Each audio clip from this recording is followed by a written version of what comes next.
Hi, investing ജേർണിയുടെ പുതിയ വീഡിയോയിലേക്ക് എല്ലാവർക്കും സ്വാഗതം. നമ്മൾ ഇന്ന് ഡിസ്കസ് ചെയ്യാൻ പോകുന്നത് എൻഡറോ ഹെൽത്ത് കെയർ എന്ന് പറയുന്ന കമ്പനീനെ കുറിച്ചിട്ടാണ്. അപ്പോൾ ഈ കമ്പനീനെ കുറിച്ച് പറയുന്നതിന് മുന്നേ ഈ കമ്പനി വരുന്ന സെക്ടർ ഏതാണെന്ന് ഞാൻ പറയാം. ഈ കമ്പനിയുടെ സെക്ടർ ഫാർമസ്യൂട്ടിക്കൽ ഡിസ്ട്രിബ്യൂഷൻ എന്ന് പറയുന്ന മേഖലയാണ്. അപ്പോൾ നമ്മുടെ സ്റ്റോക്ക് മാർക്കറ്റിൽ ഇതേപോലത്തെ ഒരു കമ്പനി നമുക്ക് വേറെ കാണാൻ വേണ്ടി പറ്റില്ല.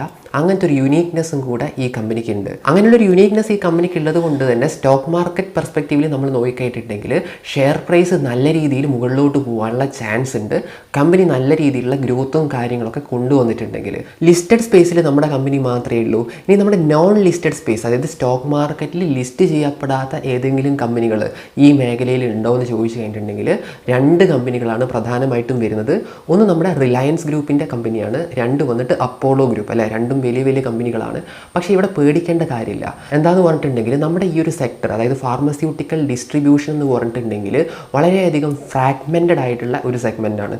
അതായത് ഓരോ സ്ഥലത്തും, ഓരോ ചെറിയ സ്ഥലത്തും ഓരോ ചെറിയ ഡിസ്ട്രിബ്യൂട്ടേഴ്സ് ആയിരിക്കും ഉണ്ടാവുക. അതായത് നമ്മൾ ഇന്ത്യ എന്ന് പറയുന്ന ഇത്രയും വലിയ രാജ്യത്ത് അതായത് കുറേ അധികം ഫാർമസ്യൂട്ടിക്കൽ ഡിസ്ട്രിബ്യൂട്ടേഴ്സ് ഉണ്ട്. ഓർഗനൈസ്ഡ് ആയിട്ടുള്ള പ്ലെയേഴ്സ് ഈ മൂന്നെണ്ണം മാത്രമേ ഉള്ളൂ. ഒന്ന് വന്നിട്ട് നമ്മുടെ എൻഡറോ എന്ന് പറയുന്ന ഈ കമ്പനിയാണ്. അപ്പോൾ നിങ്ങൾ മനസ്സിലാക്കേണ്ട കാര്യം, ഈ ഒരു ഫാർമസ്യൂട്ടിക്കൽ ഡിസ്ട്രിബ്യൂഷൻ എന്ന് പറഞ്ഞിട്ടുണ്ടെങ്കിൽ ഓരോ വർഷവും 2 ലക്ഷം കോടിയുടെ സെയിൽസ് നടത്തുന്ന വലിയ ഒരു സെഗ്മെൻറ്റാണ്. അപ്പോൾ ഈ ഒരു സെഗ്മെൻറ്റിൽ എൻഡറോ വന്നിട്ട് വെറും 5000 കോടി, അല്ലെ ഒരു വർഷം 5000 കോടിയുടെ സെയിൽസ് മാത്രമേ നടത്തുന്നുള്ളൂ. അപ്പോൾ നിങ്ങൾ ആലോചിക്കേണ്ട കാര്യം എന്താണ്, ഈ എൻഡറോയുടെ സ്കോപ്പ് എന്ന് പറയുന്നത് ഭയങ്കര വലുതാണ്. ഈ രീതിയിൽ തന്നെ മുന്നോട്ട് പോയി കഴിഞ്ഞിട്ടുണ്ടെങ്കിൽ ഇത് തീർച്ചയായിട്ടും ഷെയർ ഹോൾഡേഴ്സിന് നല്ല രീതിയിലുള്ള വെൽത്ത് ക്രിയേറ്റ് ചെയ്യുന്നുള്ള കാര്യത്തിൽ ഒരു സംശയവുമില്ല. ഇപ്പം നമ്മുടെ കമ്പനിയുടെ ഗ്രോത്ത് റേറ്റ് എന്ന് പറയുന്നത് എത്രയാണെന്ന് അറിയാമോ? 30% സെയിൽസ് ഗ്രോത്ത് ആണ്. അല്ലേ, കമ്പനിയുടെ ഗൈഡൻസ് എന്ന് പറയുന്നത് 30% സെയിൽസ് ഗ്രോത്ത് ഓരോ വർഷവും കൊണ്ടുവരുന്നതാണ് കമ്പനി പറയുന്നത്. കഴിഞ്ഞ വർഷം, അതായത് FY25 അവർ പറഞ്ഞിട്ടുണ്ടായിരുന്നത് 35% സെയിൽസ് ഗ്രോത്ത് കൊണ്ടുവരുന്നതായിരുന്നു. പക്ഷേ അവർക്ക് എന്ത് ചെയ്യാൻ പറ്റിയിട്ടില്ല, ആ ഒരു 35% സെയിൽസ് ഗ്രോത്ത് ഗൈഡൻസ് എത്തിക്കാൻ വേണ്ടി അവർക്ക് പറ്റിയിട്ടുണ്ടായിരുന്നില്ല. അതിൻ്റെ മെയിൻ റീസൺ എന്ന് പറയുന്നത് എന്താണെന്നറിയോ? അവരുടെ Q1 അവർ കൊണ്ടുവന്നേക്കുന്ന റിസൾട്ട് വെറും 22% മാത്രമായിരുന്നു. അപ്പോൾ അത് കാരണമാണ് അവർക്ക് എന്ത് ചെയ്യാൻ പറ്റാഞ്ഞത്, അവർ ഉദ്ദേശിച്ച ഒരു ടാർഗറ്റിലോട്ട് അവർക്ക് എത്താൻ വേണ്ടി പറ്റാഞ്ഞത്. പക്ഷേ ഈ പ്രാവശ്യത്തെ Q1 നമ്മളെടുത്ത് നോക്കി കഴിഞ്ഞിട്ടുണ്ടെങ്കിൽ അവർക്ക് ശരിക്കും പറഞ്ഞിട്ടുണ്ടെങ്കിൽ 31% സെയിൽസ് ഗ്രോത്ത് അവർക്ക് കൊണ്ടുവരാൻ വേണ്ടി പറ്റിയിട്ടുണ്ട്. പക്ഷേ ചെറിയൊരു വ്യത്യാസം ഉണ്ട് കേട്ടോ. നമ്മൾ അതിൻ്റെ റിസൾട്ട് നോക്കി കഴിഞ്ഞിട്ടുണ്ടെങ്കിൽ നമുക്ക് 28% മാത്രമേ കാണാൻ വേണ്ടി പറ്റുള്ളൂ. അതെന്താണെന്ന് പറഞ്ഞിട്ടുണ്ടെങ്കിൽ കോൺകോൾ അവർ പറയുന്നുണ്ട്, അവരുടെ അക്കൗണ്ടിങ് ടേംസിലൊക്കെ ചെറിയ വ്യത്യാസം വന്നിട്ടുണ്ട്. അത് കാരണമാണ് എന്ത് സംഭവിച്ചിരിക്കുന്നത്, ആ ഒരു 28 എന്നുള്ള രീതിയിൽ അത് വന്നേക്കുന്നത്. പക്ഷേ ആക്ച്വലി 31% അടുപ്പിച്ചാണ് ഈ ഒരു Q1 അവർ ഗ്രോ ചെയ്തേക്കുന്നത്. അതുമാത്രമല്ല, Q1 എന്ന് പറഞ്ഞിട്ടുണ്ടെങ്കിൽ അവരുടെ ഏറ്റവും മോശം ക്വാർട്ടറാണ്. ഇനി വരാൻ പോകുന്ന Q2ഉം Q3 ഒക്കെ അടിപൊളി ക്വാർട്ടേഴ്സാണ്. ഏറ്റവും കൂടുതൽ അവർ റിസൾട്ട് കൊണ്ടുവരുന്നത് Q3 അപ്പോൾ നിങ്ങളിവിടെ മനസ്സിലാക്കേണ്ട കാര്യം, ഷെയർ പ്രൈസ്, അല്ലെ ഈ കമ്പനിയുടെ ഷെയർ പ്രൈസ് വെച്ച് നിങ്ങൾ നോക്കിക്കഴിഞ്ഞിട്ടുണ്ടെങ്കിൽ ഷെയർ ഭയങ്കര ഫ്ലക്ച്വേറ്റിംഗ് ആയിട്ടാണ് ഷെയർ പ്രൈസ് വന്നുകൊണ്ടിരിക്കുന്നത്. നമ്മളിൽ പല ആൾക്കാരും എന്താ ചെയ്യുക, നമ്മളൊരു സ്റ്റോക്ക് എടുക്കും. അല്ലേ, നമ്മൾ എന്ത് ചെയ്യും, നാളെ പോയിട്ട് ഒരു സ്റ്റോക്ക് പർച്ചേസ് ചെയ്യും. ആ സ്റ്റോക്ക് പർച്ചേസ് ചെയ്തതിന് ശേഷം ആ സ്റ്റോക്ക് എന്ത് ചെയ്തിരിക്കണം, മുകളിലോട്ട് തന്നെ പോയിക്കൊണ്ടിരിക്കണം. അങ്ങനെ പോയിട്ടില്ലെങ്കിൽ ചിലപ്പോൾ എന്ത് സംഭവിക്കുന്നറിയാം, കുറച്ച് ദിവസം ഇത് മുകളിൽ പോവും. അല്ലേ, ഒരു 10% മുകളിലോട്ട് പോയതിന് ശേഷം ചിലപ്പം 20% ചിലപ്പോൾ താഴത്തേക്ക് വരും. അങ്ങനെ വന്നു കഴിഞ്ഞിട്ടുണ്ടെങ്കിൽ ഇത് ഹോൾഡ് ചെയ്ത് പിടിക്കാനുള്ളൊരു എബിലിറ്റി നമ്മളിൽ പല ആൾക്കാർക്കും ഉണ്ടാവില്ല. കാരണം എന്താണ്, പല ആൾക്കാർക്കും അറിയില്ല ഈ കമ്പനി ഭാവിയിൽ എന്തായാലും റിസൾട്ട് കൊണ്ടുവരുമോ എന്നുള്ളൊരു കൺഫ്യൂഷൻ എല്ലാവരുടെയും ഉള്ളിലുണ്ടാവും. അതുകൊണ്ടാണ് അവരെന്ത് ചെയ്യുന്നത്, ഇങ്ങനെ ഒരു 10-20% ഒക്കെ ഡൗൺ ആയി കാണുമ്പോൾ പേടിച്ചിട്ട് ഇതങ്ങ് വിറ്റ് കളയുന്നത്. അപ്പോൾ ഇവിടെ നിങ്ങൾ മനസ്സിലാക്കേണ്ട കാര്യം, നിങ്ങൾക്ക് അത്രയും ഗട്ട്സ് ഉണ്ടെങ്കിൽ മാത്രമേ എന്ത് ചെയ്യാൻ പറ്റുള്ളൂ, സ്റ്റോക്ക് മാർക്കറ്റിൽ നിന്ന് നല്ല രീതിയിലുള്ള വെൽത്ത് നിങ്ങൾക്ക് ക്രിയേറ്റ് ചെയ്തെടുക്കാൻ വേണ്ടി പറ്റുള്ളൂ. നല്ല രീതിയിൽ പേഷ്യൻസ് ടെസ്റ്റ് ചെയ്യുന്ന ഒരു സ്ഥലമാണ് എന്ത്, സ്റ്റോക്ക് മാർക്കറ്റ്. ഇനി അത് വെച്ചിട്ട് നമ്മൾ മോശം സ്റ്റോക്ക് നമ്മൾ ഹോൾഡ് ചെയ്ത് കഴിഞ്ഞിട്ടുണ്ടെങ്കിൽ അത് നമ്മുടെ ഉള്ള വെൽത്തും കൂടെ ഡിസ്ട്രോയ് ചെയ്യുകയാണ് ചെയ്യുക. അതും കൂടി നിങ്ങൾ മനസ്സിലാക്കിയിരിക്കണം. പക്ഷേ ഈ ഒരു മാർക്കറ്റ് സിറ്റുവേഷനിൽ ഇപ്പോൾ എന്താ നടന്നുകൊണ്ടിരിക്കുന്നത്, ഇപ്പം എന്ന് പറഞ്ഞിട്ടുണ്ടെങ്കിൽ ഒരു സൈഡ് വേസ് മാർക്കറ്റാണ് നടന്നുകൊണ്ടിരിക്കുന്നത്. സൈഡ് വേസ് മാർക്കറ്റിൽ എല്ലാ കമ്പനിയുടെയും ഷെയർ ഇതേപോലെ തന്നെയാണ് റിയാക്ട് ചെയ്യുന്നത്. അതായത് ഭയങ്കരമായിട്ട് ഫ്ലക്ച്വേറ്റ് ചെയ്ത് കളിക്കുന്ന അർത്ഥം. അല്ലേ, നമ്മൾ ഒരു ദിവസം 20% മുകളിലോട്ട് കയറിയിട്ടുണ്ടെങ്കിൽ അടുത്ത ദിവസം തന്നെ അത് വീണ്ടും എവിടെ നിന്നാണോ സ്റ്റാർട്ട് ചെയ്തത് ആ സ്റ്റാർട്ടിങ് പോയിന്റിലോട്ട് തന്നെ ആ ഒരു ഷെയർ പ്രൈസ് എത്തിയിട്ടുണ്ടാവും. അപ്പോൾ നിങ്ങൾ ഷെയർ പ്രൈസ് നോക്കിയിട്ട് നിങ്ങൾ എന്ത് ചെയ്യാൻ പാടില്ല, ഇങ്ങനെയുള്ള കമ്പനികളിൽ ഒരു കാരണവശാലും നിങ്ങൾ നിക്ഷേപിക്കാൻ വേണ്ടി പാടില്ല. ഷെയർ പ്രൈസ് നോക്കേണ്ട കാര്യം കാര്യമില്ല. ആ കമ്പനി എങ്ങനെയാണ് പെർഫോം ചെയ്യുന്നത് ആ കാര്യങ്ങൾ മാത്രം നോക്കിയാൽ മതി. പൈസ എന്ന് പറയുന്നത് ഓട്ടോമാറ്റിക്കലി വന്നോളും, നമ്മളൊന്നും ചെയ്യേണ്ട കാര്യമില്ല കേട്ടോ. നമ്മൾ സ്റ്റോക്ക് വാങ്ങുന്നു, ഹോൾഡ് ചെയ്യുന്നു, മോശമായി കഴിഞ്ഞിട്ടുണ്ടെങ്കിൽ വിൽക്കുന്നു അല്ലേ. ആ ഒരു കമ്പനിയുടെ പെർഫോമൻസ് ഒക്കെ മോശമാവാണ്, അല്ലെങ്കിൽ ഭാവിയിൽ അതിന് നല്ല സ്കോപ്പൊന്നും നമുക്ക് തോന്നുന്നില്ലെങ്കിൽ നമുക്ക് എന്ത് ചെയ്യാം, ആ സ്റ്റോക്കിനെ അപ്പോൾ തന്നെ എക്സിറ്റ് ചെയ്യാം. പക്ഷേ ഇപ്പോൾ ഒരു ക്വാർട്ടറിലൊക്കെ റിസൾട്ട് കുറച്ച് മോശമായി എന്ന് വെച്ചിട്ട് നമ്മൾ കംപ്ലീറ്റ് ആയിട്ടും എക്സിറ്റ് ചെയ്യേണ്ട ആവശ്യമൊന്നുമില്ല. പക്ഷേ പുതുതായിട്ട് ആഡ് ചെയ്യുന്നത് ശ്രദ്ധിച്ചിട്ട് ചെയ്താൽ മതി, അത്ര മാത്രമേ ഉള്ളൂ. അല്ല, ഭാവിയിൽ എന്തായാലും നല്ല രീതിയിൽ പെർഫോം ചെയ്യും. അതിൻ്റെ ഇടയിൽ ഒരു ക്വാർട്ടർ മോശമായി എന്നുള്ളത് കൊണ്ട് വലിയ കാര്യമുള്ള കാര്യമൊന്നും അല്ല അത്. പിന്നെ വേറൊരു ഇൻട്രസ്റ്റിംഗ് ആയിട്ടുള്ളൊരു കാര്യം എന്താണെന്നറിയോ, എൻ്ററോയുടെ പ്രൈസ് ടു സെയിൽസ് എന്ന് പറയുന്നത് 0.98 ആണ് അല്ലേ. ഇന്നത്തെ പ്രൈസ് ടു സെയിൽസ് വെച്ച് നോക്കിക്കഴിഞ്ഞിട്ടുണ്ടെങ്കിൽ 0.98 ടൈംസ് ആണ് എന്ത്, പ്രൈസ് ടു സെയിൽസ്. അപ്പോൾ അത്രയും ഡിസ്കൗണ്ടഡ് ആയിട്ടുള്ള റേറ്റിലാണ് ഇപ്പം നമുക്ക് ഈ ഒരു കമ്പനി കിട്ടുന്നത്. പക്ഷേ ഇവിടെ നിങ്ങൾ ശ്രദ്ധിക്കേണ്ട കാര്യം, നിങ്ങൾ ഈ സ്റ്റോക്ക് എടുത്ത് കഴിഞ്ഞിട്ടുണ്ടെങ്കിൽ ചിലപ്പോൾ എന്ത് സംഭവിക്കും, നല്ല രീതിയിൽ കറക്ഷനൊക്കെ വന്ന് നമ്മളങ്ങനെ ചുഴറ്റിയടിക്കുന്ന രീതിയിലുള്ള ഒരു സ്റ്റോക്ക് പ്രൈസ് മൂവ്മെൻ്റ് ആണ് ഈ എൻ്ററോയ്ക്ക് ഉള്ളത്. അപ്പോൾ എൻ്ററോയുടെ ഏറ്റവും വലിയൊരു കാര്യം എന്ന് പറഞ്ഞിട്ടുണ്ടെങ്കിൽ എന്താണ്, ഈ കമ്പനിക്ക് ഒത്തിരി സ്കോപ്പ് ഉണ്ട്. അതായത് ഇത് ഒരു ഓർഗനൈസ്ഡ് സെക്ടറിലോട്ടുള്ള ഒരു കൺവേർഷനാണ് ഇവിടെ നടക്കാൻ വേണ്ടി പോകുന്നത്. അതായത് ഫാർമസ്യൂട്ടിക്കൽ ബിസിനസ് എന്ന് പറഞ്ഞിട്ടുണ്ടെങ്കിൽ ഇപ്പം എങ്ങനെയാണ് ചെയ്തുകൊണ്ടിരിക്കുന്നത്, കുറേ ആൾക്കാർ അല്ലെ, കുറേ ചെറിയ ആൾക്കാർ ഓരോ സ്ഥലത്തുണ്ടാവും. അവരാണ് ഈ പറയുന്ന ഹോസ്പിറ്റൽസിനും അതുപോലെ തന്നെ ഫാർമസിക്കും വേണ്ട മരുന്നുകളൊക്കെ സപ്ലൈ ചെയ്യുന്നത്. അപ്പം ഒരു ഓർഗനൈസ്ഡ് ആയിട്ടുള്ള പ്ലെയർ ഇങ്ങോട്ടേക്ക് വന്നു കഴിഞ്ഞിട്ടുണ്ടെങ്കിൽ എന്തായിരിക്കും സംഭവിക്കുക, അവർ ഭയങ്കരമായിട്ട് പടർന്നു വന്നിരിക്കും. എന്തുകൊണ്ടാണെന്നറിയാവോ, കാരണം ഇവർ പർച്ചേസ് ചെയ്യുന്ന മരുന്നിൻ്റെ അളവ് എന്ന് പറയുന്നത് വളരെ കൂടുതലാണ് അല്ലേ.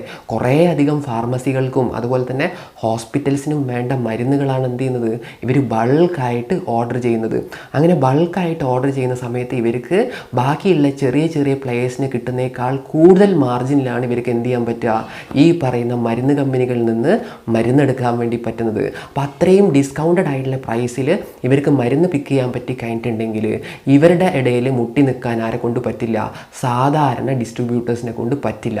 അങ്ങനെ അവസാനം എന്താ സംഭവിക്കുക, ഈ സാധാരണ ഡിസ്ട്രിബ്യൂട്ടേഴ്സിനും അവരുടെ ആ ഒരു കാര്യം, അവരുടെ ആ ഒരു ഷെയർ കംപ്ലീറ്റ് മാർക്ക് കൊടുക്കേണ്ടി വരും, നമ്മുടെ എൻ്ററോയ്ക്ക് കൊടുക്കേണ്ടി വരുന്ന ഒരു സിറ്റുവേഷൻ വരാനുള്ള സാധ്യത ഇവിടെ ഉണ്ട്. അപ്പം നമ്മുടെ കമ്പനിയുടെ മെയിൻ ആയിട്ടുള്ള ഒരു പരിപാടി എന്ന് പറയുന്നത് ഇതേപോലുള്ള അക്വസിഷൻസ് ആണ് അല്ലേ. കമ്പനി മെയിനായിട്ടും ഫോക്കസ് ചെയ്യുന്നത് അവരെക്കാളും കൂടുതൽ കഴിവുള്ള കമ്പനികളെ അല്ലെ, അവരെക്കാളും കൂടുതൽ കഴിവുള്ള ചെറിയ ഇതേപോലെയുള്ള ഡിസ്ട്രിബ്യൂട്ടേഴ്സിനെ അക്വയർ ചെയ്തിട്ടാണ് അവർ മുന്നോട്ട് പോയിക്കൊണ്ടിരിക്കുന്നത്. പിന്നെ നമ്മുടെ USA അങ്ങനെയുള്ള കൺട്രീസിലോട്ടൊക്കെ നമ്മൾ നോക്കിക്കഴിഞ്ഞിട്ടുണ്ടെങ്കിൽ അങ്ങനെയുള്ള രാജ്യങ്ങളിൽ കൂടുതലായിട്ടും ഇതേപോലെയുള്ള ഓർഗനൈസ്ഡ് പ്ലെയേഴ്സിൻ്റെ കയ്യിലാണ് 95% മാർക്കറ്റ് ഷെയർ ഉള്ളത് ഈ ഫാർമസ്യൂട്ടിക്കൽ ഡിസ്ട്രിബ്യൂഷൻ ബിസിനസ്സിൻ്റെ. അപ്പോൾ അങ്ങനെയും കൂടെ നമ്മൾ നോക്കിക്കഴിഞ്ഞിട്ടുണ്ടെങ്കിൽ ഭാവിയിൽ എന്തായാലും എന്ത് സംഭവിക്കും, ഇന്ത്യയും അതേപോലെ തന്നെ ഒരു മോഡേൺ രീതിയിലൂടെ അല്ലെങ്കിൽ നമ്മുടെ വെസ്റ്റേൺ കൾച്ചറിലോട്ട് പോയിക്കൊണ്ടിരിക്കുമ്പം ബിസിനസ്സും ഏകദേശം അങ്ങനെ തന്നെയാണ് അല്ലേ. അമേരിക്കയിലൊക്കെ കുറച്ച് കാലം മുന്നേ ഉണ്ടാവുന്ന ട്രെൻഡാണ് നമ്മുടെ ഇന്ത്യയിൽ ഇപ്പം വന്നുകൊണ്ടിരിക്കുന്നത്. അപ്പോൾ നമുക്കെന്ത് പറയാം, കുറച്ച് കഴിയുമ്പോഴത്തേക്ക് ഭയങ്കരമായിട്ടുള്ളൊരു ഷിഫ്റ്റ്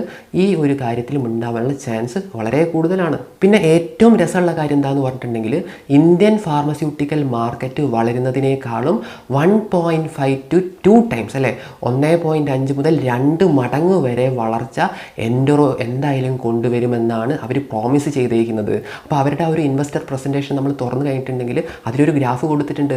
ആ ഗ്രാഫിൽ കൃത്യമായിട്ടും എല്ലാ വർഷവും ഈ രീതിയിൽ തന്നെയാണ് മുന്നോട്ടേക്ക് പോകുന്നത്. അതുമാത്രമല്ല Q1 എന്ന് പറയുന്ന ക്വാർട്ടർ എല്ലാ പ്രാവശ്യവും കുറച്ചൊരു എന്താ പറയുക ബുദ്ധിമുട്ടായിട്ടുള്ള ക്വാർട്ടറാണ്. എക്സെപ്റ്റ് ആ ഒരു കൊറോണയുടെ ടൈമിൽ മരുന്നുകൾക്കൊക്കെ ഭയങ്കരമായിട്ട് ഡിമാൻഡ് ഉണ്ടായിരുന്നു. അതുകൊണ്ടാണ് ആ ഒരു സമയത്ത് ഇത്രയും വലിയൊരു എന്താ പറയുക ഒരു പ്രശ്നം നമുക്ക് Q1 കാണാൻ വേണ്ടി പറ്റാതിരുന്നത്. പിന്നെ അതുപോലെ തന്നെ ഇപ്പം ഫാർമസ്യൂട്ടിക്കൽ മാർക്കറ്റ് എന്ന് പറഞ്ഞിട്ടുണ്ടെങ്കിൽ അന്നത്തെ അത്ര അടിപൊളിയായിട്ടൊന്നല്ല നടന്നുകൊണ്ടിരിക്കുന്നത്. ഒരു ഓക്കെ ടൈപ്പിലാണ് പോയിക്കൊണ്ടിരിക്കുന്നത്. അങ്ങനത്തെ ഒരു കുഴപ്പം കൂടെ ഉണ്ട്. ആ ഒരു ഫാർമസ്യൂട്ടിക്കൽ മാർക്കറ്റും കൂടെ അടിപൊളിയായിട്ട് വന്നു കഴിഞ്ഞിട്ടുണ്ടെങ്കിൽ എൻ്ററോനെ നമുക്ക് പിന്നെ പിടിക്കാൻ പോലും പറ്റാത്ത ലെവലിലായിരിക്കും അത് വളരുക. പക്ഷേ ഇപ്പം അതിൻ്റെ ഗ്രോത്ത് റേറ്റ് വന്നിട്ട് എത്രയാണ്, 30% ആണ്. പിന്നെ ഈ പ്രാവശ്യം അവർക്ക് എന്തും കിട്ടിയിട്ടുണ്ട്, ഓപ്പറേറ്റിംഗ് ലിവറേജും കൂടെ കിട്ടിയിട്ടുണ്ട്. അതും വളരെ ഇൻട്രസ്റ്റിംഗ് ആയിട്ടുള്ള കാര്യമാണ്. ഈ എൻ്ററോ എന്ന് പറയുന്ന കമ്പനി സ്റ്റാർട്ട് ചെയ്തത് പ്രഭാത് അഗർവാൾ എന്ന് പറയുന്ന ആളാണ്. പുള്ളി വന്നിട്ട് നമ്മുടെ ആൽക്കം ലബോറട്ടറീസിൽ CEO ആയിട്ട് വർക്ക് ചെയ്തിട്ടുണ്ട്. ഇനി നമ്മുടെ ഫാർമസികൾ എന്തുകൊണ്ട് എൻ്ററോ ചൂസ് ചെയ്യുന്നു എന്ന് ചോദിച്ചു കഴിഞ്ഞിട്ടുണ്ടെങ്കിൽ ഫാർമസികൾക്ക് എൻ്ററോനെ ചൂസ് ചെയ്യുന്നത് കൊണ്ട് കുറേയധികം ഗുണങ്ങളുണ്ട്. കാരണം അവർക്ക് എന്ത് ചെയ്യാൻ പറ്റും, ചെറിയ ടൈം ഫ്രെയിമിലേക്ക് വേണ്ട മരുന്നുകൾ കുറച്ചായിട്ട് വാങ്ങിച്ചാൽ മതി. അതുകൊണ്ട് തന്നെ അവർക്ക് ആ ഒരു സ്റ്റോറേജ് ഫെസിലിറ്റി ഭയങ്കരമായിട്ടൊന്നും വേണ്ട കാര്യമില്ല. കുറച്ച് മരുന്നുകൾ മാത്രം കൊണ്ടുവച്ചാൽ മതി. ആ മരുന്ന് തീരുമ്പോൾ മാത്രം അടുത്തതിന് ഓർഡർ കൊടുത്താൽ മതി. അതവർക്ക് ചെയ്യാൻ ആക്ച്വലി ഭയങ്കര ഈസിയാണ്. ഈ എൻഡറോ എന്ന് പറയുന്ന കമ്പനി ഒരു മൊബൈൽ ആപ്ലിക്കേഷൻ അതിന് വേണ്ടി ഇറക്കിയിട്ടുണ്ട്. അതിൻ്റെ പേര് എൻഡറോ ഡയറക്റ്റ് എന്നാണ്. ആ എൻഡറോ ഡയറക്റ്റിലൂടെ തന്നെ ഇവർക്ക് എന്ത് ചെയ്യാൻ പറ്റും, ഏതൊക്കെ മരുന്നാണോ വേണ്ടത് ആ മരുന്ന് ഓർഡർ ചെയ്യാം. അവിടെ വെച്ചിട്ട് അവർക്ക് അതിൻ്റെ ക്യാഷും അടയ്ക്കാം, പിന്നെ ട്രാക്കിങ്ങും ചെയ്യാൻ പറ്റും. അവരുടെ മരുന്ന് ഇപ്പം എവിടെയാണ് എത്തിയിട്ടുള്ളത്. ഏകദേശം നമ്മുടെ ഫ്ലിപ്കാർട്ടിലൊക്കെ അല്ലേ, അതേപോലെ അല്ലെ, ഫ്ലിപ്കാർട്ടിൽ നമ്മളെങ്ങനെയാണോ സാധനം ഓർഡർ ചെയ്യുന്നത് അതുപോലെ തന്നെ ഇവർക്ക് എന്ത് ചെയ്യാം, ഈ ആപ്ലിക്കേഷൻ വെച്ചിട്ട് ഇവരുടെ മരുന്ന് ഓർഡർ ചെയ്യാൻ വേണ്ടി പറ്റും. അതുപോലെ തന്നെ ഈ എൻഡറോയുടെ വെയർഹൗസിൽ എത്ര ഇതേപോലത്തെ മരുന്നുകളുണ്ട്, അതായത് അവർക്ക് വേണ്ട മരുന്നുകൾ അവരുടെ വെയർഹൗസിൽ എത്ര എണ്ണം ഉണ്ട് എന്നുള്ള കാര്യമൊക്കെ ഇവർക്ക് ഈ ഒരു ആപ്പ് വഴി നോക്കാനും അതിനനുസരിച്ച് ഓർഡർ കൊടുക്കാനും ഇവിടെ പറ്റും. ഏതെങ്കിലും മരുന്നൊക്കെ എക്സ്പയറി ഒക്കെ ആയി കഴിഞ്ഞിട്ടുണ്ടെങ്കിൽ അത് റിട്ടേൺ ചെയ്യാനുള്ളൊരു പോസിബിലിറ്റി ഇവിടെ ഫാർമസികൾക്കുണ്ട് ഈ എൻഡറോ ഡയറക്റ്റ് എന്ന് പറയുന്ന ആപ്പിലൂടെ. ഇനി മാനുഫാക്ചേഴ്സിൻ്റെ കാര്യം നോക്കിക്കഴിഞ്ഞിട്ടുണ്ടെങ്കിലോ, മാനുഫാക്ചേഴ്സിനും ഭയങ്കര അധികം സുഖമാണ്. അവർക്കും ഇതേപോലത്തെ ഒരു സൗകര്യം എൻഡറോ ഒരുക്കി കൊടുത്തിട്ടുണ്ട്. അതിൻ്റെ പേരാണ് എൻഡറോ ടെക്ടിക്. ഈ എൻഡറോ ടെക്ടിക് വഴി അവർക്ക് എന്ത് ചെയ്യാൻ പറ്റും, ഓരോ റീജൻസിലും ഏതെല്ലാം മരുന്നാണ് കൂടുതലും ചിലവാകുന്നത്, അങ്ങനെയുള്ള റീജൻ വൈസ് ആയിട്ടുള്ള ഡിസ്ട്രിബ്യൂഷൻ പാറ്റേൺ അല്ലേ, ഓരോ സ്ഥലത്തും അല്ലെ, നമ്മുടെ ഇന്ത്യ എന്ന് പറയുന്ന വലിയ രാജ്യത്തിൻ്റെ ഓരോ സ്ഥലത്തും ഓരോ മരുന്നുകളാണ് ഉണ്ടാവുക അല്ലേ, അല്ലെങ്കിൽ ഓരോരോ കമ്പനികളായിരിക്കും കൂടുതലായിട്ടും ഒരു റീജൻ കോൺസെൻട്രേറ്റ് ചെയ്തിട്ടുണ്ടാവുക. അപ്പം ഈ ഫാർമസ്യൂട്ടിക്കൽ കമ്പനീസിന് അതിനനുസരിച്ച് കോമ്പറ്റീറ്റീവ് ആയിട്ടുള്ള സാധനങ്ങൾ അവർക്ക് ഇറക്കാനും ഓരോ സ്ഥലത്തും എത്രയാണ് ഇതിൻ്റെ ആവശ്യം എന്നുള്ള കാര്യമൊക്കെ ഡീറ്റെയിൽഡ് ആയിട്ട് മനസ്സിലാക്കാൻ ഈ ഒരു എൻഡറോ അവസരം ഒരുക്കി കൊടുത്തിട്ടുണ്ട്. പിന്നെ എൻഡറോ എന്ന് പറയുന്ന ഒരു കമ്പനിയുമായിട്ട് ഇവർക്ക് ഡീൽ ചെയ്യുന്നതിന് ഒന്നും കൂടെ എളുപ്പമാണ്. മറ്റേത് 100,000 ഡിസ്ട്രിബ്യൂട്ടേഴ്സുമായിട്ട് ഇവർ എന്ത് ചെയ്യണം, എല്ലാ രേഖകളും കാര്യങ്ങളൊക്കെ സൂക്ഷിക്കണ്ടേ, ഓരോ ആൾക്കാരുമായിട്ടും ഓരോ എഗ്രിമെൻറ്റ്സും കാര്യങ്ങളൊക്കെ ആയിരിക്കും. അപ്പോൾ ആകെ മൊത്തത്തിലൊരു കൺഫ്യൂഷൻ ആയിരിക്കും ആർക്ക്, ഈ പറയുന്ന മാനുഫാക്ചേഴ്സിന്, മരുന്ന് ഉണ്ടാക്കുന്ന വലിയ വലിയ കമ്പനികൾക്ക്. അതേസമയത്ത് എൻഡറോ ആയിട്ട് ആണ് ഈ ഒരു ടൈപ്പ് വരുന്നതെങ്കിൽ വളരെ സ്മൂത്തായിട്ട് തന്നെ ഒരാളല്ലേ ഉള്ളൂ, അല്ലെങ്കിൽ 1, 2, 3 ആൾക്കാരല്ലേ ഉണ്ടാവുള്ളൂ ടോട്ടൽ, ഇവർക്ക് കൈകാര്യം ചെയ്യാൻ ഒന്നും കൂടെ എളുപ്പമാണ്. പിന്നെ അതേപോലെ തന്നെ ഈ മാനുഫാക്ചേഴ്സൊക്കെ എന്തെങ്കിലും തരത്തിലുള്ള ഡിസ്കൗണ്ടോ കാര്യങ്ങളൊക്കെ കൊടുക്കുന്നുണ്ടെങ്കിൽ അത് അതുപോലെ തന്നെ ഫാർമസിയിൽ എത്താൻ വേണ്ടിയിട്ട് ഈ എൻഡറോ മുഖാന്തരം വളരെ ഈസി ആയിട്ട് സാധിക്കും. അപ്പോൾ രണ്ടുപേർക്കും വളരെ ബെനിഫിഷ്യൽ ആയിട്ടുള്ള ഒരു കാര്യമാണത്. ഇപ്പം ഇവർക്ക് 102 വെയർ ഹൗസസ് ആണുള്ളത് കേട്ടോ. മുന്നത്തെ ക്വാർട്ടറിൽ ഇത് വന്നിട്ട് 82 സംതിങ് ആയിരുന്നു, ഇപ്പം 102 എണ്ണം ഉണ്ട്. അപ്പോൾ ഈ വെയർ ഹൗസിലൊക്കെ കൃത്യമായിട്ടുള്ള ടെമ്പറേച്ചർ റെഗുലേഷൻ ഫെസിലിറ്റീസും എല്ലാം ഉള്ള വലിയ വെയർ ഹൗസസ് ആണ്. അപ്പോൾ അങ്ങനെയുള്ള വെയർ ഹൗസസ് ഉള്ളത് കൊണ്ട് തന്നെ ഈ മരുന്നൊന്നും കേടാവാതെ എന്ത് ചെയ്യാൻ പറ്റും, ഓരോ സ്ഥലത്തേക്ക് എത്തിക്കാൻ വേണ്ടി പറ്റും അല്ലെ. അത്രയും എന്താ പറയുക, പ്രൊഫഷണൽ ആയിട്ടുള്ള രീതിയിലാണ് ഇവർ എന്ത് ചെയ്യുന്നത്, മരുന്നുകളെ ട്രാൻസ്പോർട്ടേഷനും ഇതേപോലെ ഓരോ സ്ഥലത്തും ഡെലിവറൊക്കെ ചെയ്യുന്നത്. അപ്പം മരുന്ന് കമ്പനികൾക്കാണെങ്കിൽ എക്സ്പയർഡ് ആവുക അല്ലെങ്കിൽ ഇതേപോലെ ഡാമേജ്ഡ് ആവുന്ന യൂണിറ്റ്സ് ഒക്കെ എൻഡറോ കാരണം നല്ല രീതിയിൽ കുറഞ്ഞു കിട്ടും. ഇപ്പം വാക്സിൻസ് ഒക്കെ ആണെങ്കിൽ കോൾഡ് ചെയിൻ മെയിൻറ്റെയിൻ ചെയ്യണം. അപ്പോൾ അങ്ങനത്തെ ഫെസിലിറ്റീസ് ഒക്കെ ചിലപ്പം ഈ പറയുന്ന ലോക്കൽ ഡിസ്ട്രിബ്യൂട്ടേഴ്സിൻ്റെ കയ്യിലൊന്നും അത്രയ്ക്കും എഫിഷ്യൻ്റ് ആയിട്ടുള്ളൊരു സിസ്റ്റം ഉണ്ടാവില്ല. പക്ഷേ എൻഡറോ എന്ന് പറഞ്ഞിട്ടുണ്ടെങ്കിൽ ഭയങ്കര പ്രൊഫഷണൽ ആയിട്ടുള്ള ഒരു സിസ്റ്റം ആയതുകൊണ്ട് തന്നെ രണ്ട് കൂട്ടർക്കും വളരെ പ്രയോജനം വരുന്നൊരു സംഭവമാണ്. കാരണം എക്സ്പയറീസ് ഒക്കെ അത്രയും റെഡ്യൂസ് ചെയ്യാൻ വേണ്ടി പറ്റും. പിന്നെ ബ്രേക്കേജും കാര്യങ്ങളൊക്കെ ഇവരിൽ ഭയങ്കര കുറവാണ് എൻഡറോയുടെ കയ്യിൽ. പിന്നെ ടെക്നോളജി വൈസ് ആണെങ്കിലും ഇവരുടെ കയ്യിൽ നല്ല രീതിയിൽ ടെക്നോളജി ഉണ്ട് അല്ലെ, ടെക്നോളജി ആണല്ലോ എല്ലാത്തിൻ്റെയും ഭാവി. അപ്പോൾ അങ്ങനെയൊക്കെ വരുന്ന സമയത്ത് ഇവരുടെ ഇടയിൽ മുട്ടി നിൽക്കാൻ ബാക്കിയുള്ള പ്ലെയേഴ്സിന് പറ്റാതെ വരുന്നൊരു സിറ്റുവേഷൻ ഉണ്ട് ഇവിടെ. എൻഡറോ ഇതുവരെ മൊത്തം 50 അക്വിസിഷൻസ് ആണ് നടത്തിയിട്ടുള്ളത്. ഈ ഒരു വർഷത്തിൽ അവർ പറയുന്നത് ടോട്ടൽ 6 അക്വിസിഷൻസ് ആണ് ഈ വർഷം നടത്തുമെന്ന് പറഞ്ഞേക്കുന്നത്. അതിൽ 2 എണ്ണം ഓൾറെഡി അക്വയർ ചെയ്തു എന്നാണ് പറഞ്ഞേക്കുന്നത് കേട്ടോ. എനിക്ക് തോന്നുന്നു അടുത്ത ക്വാർട്ടറിൽ അവർ ബാക്കിയും കൂടെ അക്വയർ ചെയ്യുന്നതാണ് എൻ്റെ ഒരു ഓർമ്മയിൽ ശരിയാണെങ്കിൽ. പിന്നെ അതുപോലെ തന്നെ ഈ അക്വിസിഷൻസ് എല്ലാം തന്നെ ഇനി ഒരു പുതിയൊരു ഡെപ്റ്റ് ഒന്നും അവരെടുക്കേണ്ടി വരില്ല, അല്ലെങ്കിൽ പുതുതായിട്ട് ഫണ്ട് റേസിങ്ങിൻ്റെ ഒന്നും ആവശ്യമില്ല. ഓൾറെഡി അവരുടെ കയ്യിൽ അത്യാവശ്യം പൈസ ഉണ്ട് എന്നാണ് മാനേജ്മെൻറ്റ് പറഞ്ഞേക്കുന്നത്. അപ്പം മാനേജ്മെൻറ്റ് മെയിനായിട്ട് പറഞ്ഞേക്കുന്ന ഒരു ഗൈഡൻസ് എന്ന് പറയുന്നത് എന്താണ്, നമ്മുടെ ഇന്ത്യൻ ഫാർമസ്യൂട്ടിക്കൽ മാർക്കറ്റ് വളരുന്നതിനേക്കാളും ഒരു 1.5 to 2 times ഇവർ വളരുന്നതാണ്. പക്ഷേ ഈ പ്രാവശ്യം തന്നെ നോക്കിക്കഴിഞ്ഞിട്ടുണ്ടെങ്കിൽ എനിക്ക് തോന്നുന്നത് ഈ 2 ഇരട്ടിനേക്കാളൊക്കെ എത്രയോ മുകളിലായിട്ടാണ് അവർ ഈ പ്രാവശ്യം വളർന്നേക്കുന്നത്. അപ്പം വളരെ നല്ലൊരു കമ്പനിയായിട്ടാണ് എനിക്ക് ഈ എൻഡറോ എന്ന് പറയുന്ന കമ്പനീനെ തോന്നിയേക്കുന്നത്. ഇനി ഭാവിയിൽ മുന്നോട്ട് പോകുന്ന സമയത്തും ഇവർ ഇതേ രീതിയിൽ തന്നെ മുന്നോട്ട് പോയി കഴിഞ്ഞിട്ടുണ്ടെങ്കിൽ തീർച്ചയായിട്ടും നല്ലൊരു കാര്യമായിരിക്കും നമ്മുടെ ഷെയർ ഹോൾഡേഴ്സിനെ സംബന്ധിച്ചിടത്തോളം. നല്ല രീതിയിലൊരു മൾട്ടി ബാഗർ പൊട്ടൻഷ്യൽ തന്നെ ഉള്ളൊരു കമ്പനിയാണ് ഇത്, നമ്മുടെ എൻഡറോ ഹെൽത്ത് കെയർ എന്ന് പറയുന്ന കമ്പനി. അപ്പോൾ ഈ ഒരു വീഡിയോ എന്ന് പറഞ്ഞിട്ടുണ്ടെങ്കിൽ ഒരു ബൈ ഓർ സെൽ റെക്കമെൻഡേഷൻ ഒന്നുമല്ല, ജസ്റ്റ് എഡ്യൂക്കേഷണൽ പർപ്പസിന് വേണ്ടിയിട്ടാണ് ഞാൻ ഈ വീഡിയോ എടുത്തേക്കുന്നത്. അപ്പം ഇന്നത്തെ വീഡിയോ നിങ്ങൾക്ക് ഇഷ്ടപ്പെട്ടിട്ടുണ്ടെങ്കിൽ തീർച്ചയായിട്ടും ഒരു ലൈക്ക് ചെയ്യണം. അതേപോലെ തന്നെ എന്തെങ്കിലും ഡൗട്ട് ഉണ്ടെങ്കിൽ തീർച്ചയായിട്ടും കമൻറ്റ് ചെയ്യുക. അടുത്ത വീഡിയോ ആയിട്ട് നമുക്ക് വീണ്ടും കാണാം. ബൈ.